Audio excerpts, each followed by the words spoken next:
नमस्कार, आप देख रहे हैं क्राइम कंट्रोल। आपके साथ मैं हूं राहुल राजपूत। सीतापुर में एक ही परिवार के 6 लोगों की हत्या मामले में चौंकाने वाला खुलासा हुआ है।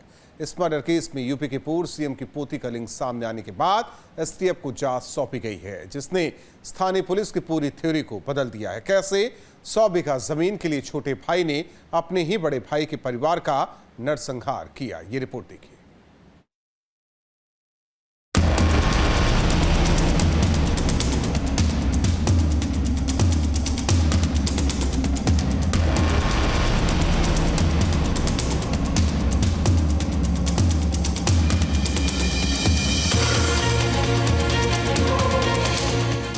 11 मई 2024, पालापुर गांव, सीतापुर। एक घर में 6 कत्ल होते हैं। बुजुर्ग मां, बेटे, बहू की और उनके 3 छोटे छोटे बच्चों को बेरहमी से मारा जाता है। पुलिस मौका वारदात पर आती है और छानबीन के बाद कहती है कि इनमें से 5 लोगों का कत्ल हुआ है। छठे शख्स घर का मुखिया यानी अनुराग ने अपने पूरे परिवार को मौत के घाट उतारने के बाद खुद भी खुदकुशी कर ली। अनुराग के घर वाले भी यही बताते हैं। वजह बताई गई कि बेटा दिमागी तौर पर परेशान था। हर किसी को यही लग रहा था कि उस घर में यही हुआ है और एक शराबी की सनक ने खुद के साथ साथ अपने पूरे परिवार को मार डाला है। पुलिस और घर वालों की इस थ्योरी को दुनिया भी सच मान लेती है। सबको लगता है कि मामला सुलझ गया है, लेकिन जब पोस्टमार्टम रिपोर्ट आती है तो पुलिस वालों के होश फाख्ता रह जाते हैं, क्योंकि अपने परिवार को मौत के घाट उतारने वाले अनुराग, जिसने खुद गोली मारकर अपनी जान दे दी थी, उसके सिर में 2 गोली मारी गई थी। इतना ही नहीं, सिर पर हथौड़े से हमले की भी पोस्टमार्टम में पुष्टि हुई है। अब सवाल, आखिर सुसाइड करने वाला शख्स अपने सिर पर 2 गोलियां कैसे मार सकता है? खुद ही हथौड़े से अपने सिर पर कई बार कैसे कर सकता है? पोस्टमार्टम रिपोर्ट से पुलिस की थ्योरी गलत साबित होती है। साथ ही परिजनों के, खासकर अनुराग के छोटे भाई अजीत सिंह की वो बात भी गलत निकलती है, जिसमें उसने बताया था कि उसने खुद अपनी आंखों से देखा था कि बड़े भाई अनुराग ने अपनी कनपटी पर गोली मारकर सुसाइड किया है। इसके बाद अब पुलिस का सीधा शक घर के एकमात्र बचे सदस्य अनुराग के भाई अजीत पर जाता है। उसे हिरासत में लेकर नए सिरे से पुलिस जांच शुरू करती है। तब पुलिस को ये भी पता चलता है कि मृतक अनुराग की पत्नी प्रियंका सिंह यूपी के पूर्व सीएम वीर बहादुर सिंह की नातिन थी।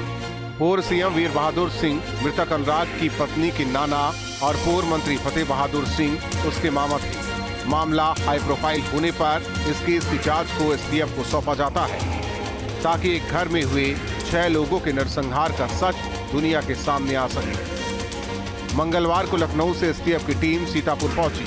पूरे हत्याकांड को रिक्रिएट किया गया। अनुराग के छोटे भाई अजीत को घर के कोने कोने में ले जाकर जांच की गई। सीतापुर में सामूहिक हत्याकांड को लेकर एक बड़ा ही अपडेट आया है। हम आपको बता दें, थाना रामपुर मथुरा क्षेत्र के पालापुर गांव में अनुराग ठाकुर और उनके 3 बच्चों की हत्या कर दी गई थी और पत्नी की भी हत्या हो गई थी।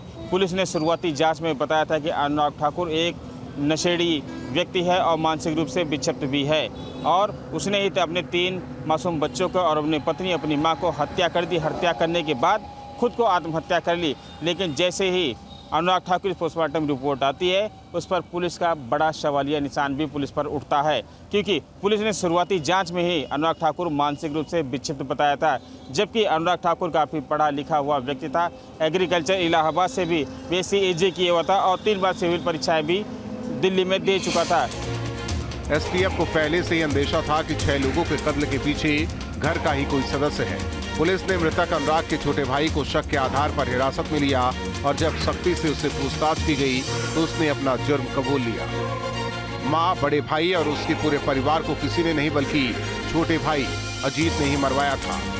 100 बीघा खेत, 50 लाख सालाना कमाई और लखनऊ में 1 करोड़ का फ्लैट, यही प्रॉपर्टी अनुराग और उसके परिवार के लिए काल बन गई। बड़े भाई के पास इतनी दौलत और छोटे भाई अजीत पर सिर्फ किसान क्रेडिट कार्ड का ही 35 लाख का कर्ज। अजीत को अपने भाई की रईसी रास नहीं आ रही थी। लखनऊ से भाड़े पर हत्यारे हायर किए, फिर माँ, भाई, भाभी और उसके 3 बच्चों का बेरहमी से कत्ल करा दिया।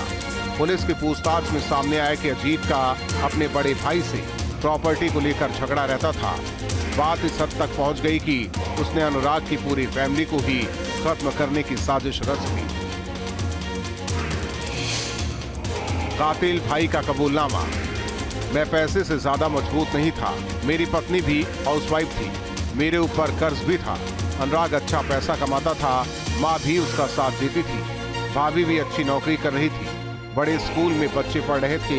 ये सब मुझे इतना चुभता था कि मैंने माँ, बड़े भाई और उसके परिवार को खत्म करने की प्लानिंग की।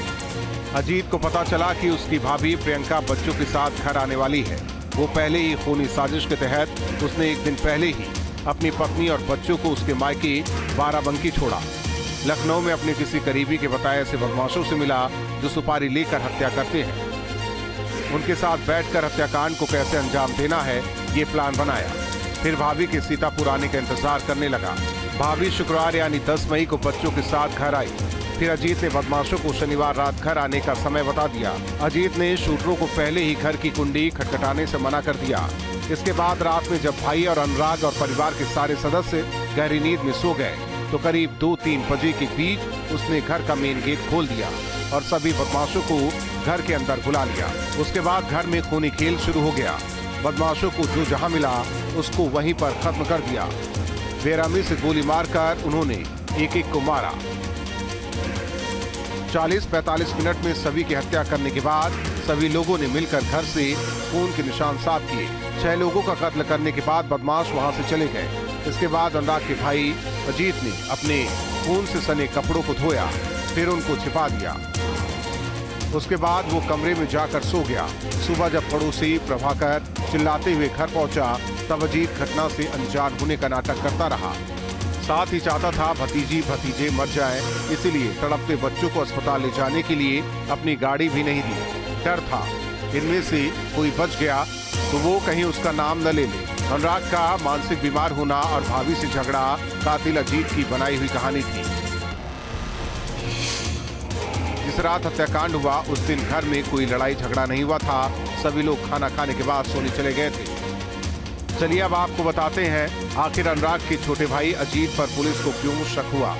दरअसल अजीत ने हत्या के बाद करीब 6 बार अपना बयान बदला। अचानक अपनी पत्नी और बच्चों को ससुराल क्यों छोड़ा? मां ने उसको कमरे में बंद कर दिया था तो वो सुबह बाहर कैसे आया? घर में 4 गोली चली। फिर अजीत ने पुलिस को कॉल क्यों नहीं किया? अपने भतीजे भतीजी को अस्पताल ले जाने के लिए कार की चाबी क्यों नहीं दी? हम आपको बता दें, जैसे उनके जो 3 बच्चे थे और पत्नी प्रियंका को उसके भाई ने लखनऊ में ले जाकर अंतिम संस्कार किया और यहाँ पर उनकी मां अनुराग ठाकुर का अंतिम संस्कार पालापुर में किया गया।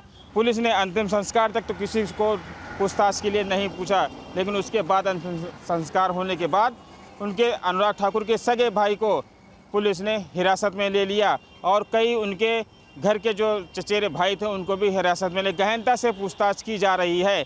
शुरुआती दौर में सूत्रों के हिसाब से जो जानकारी मिल पा रही है, अजीत ठाकुर ने बताया है कि हमने ही पूरी घटनाक्रम को अंजाम दिया है, अन्य कोई नहीं है। लेकिन अजीत ठाकुर अकेले ही 6 लोगों की हत्या नहीं कर सकता। अजीत ने इस पूरे हत्याकांड को किन लोगों के साथ मिलकर अंजाम दिया, इसके बारे में कोई जानकारी नहीं मिल पा रही है। अजीत उन लोगों का नाम नहीं बता पा रहा है। इसके अलावा जिन लोगों से भी अनुराग के संबंध खराब थे उन सब से पूछताछ की जा रही है। पुलिस को अजीत के अलावा इस हत्याकांड में मृतक अनुराग के साले अलकेंद्र पर भी खूनी साजिश में शामिल होने का शक है। पुलिस ने अजीत और अलकेंद्र के अलावा अजीत की पत्नी अनुराग के चाचा आरपी सिंह, उनके दोनों बेटे आशुतोष और अमित समेत अजीत के घर के 2 नौकरों वीरेश और सर्वेश को पूछताछ के लिए उठाया है। हालांकि बाद में चाचा को पुलिस ने घर भेज दिया। पुलिस सभी से बारी बारी से पूछताछ कर कड़ियां जोड़ने का प्रयास कर रही है।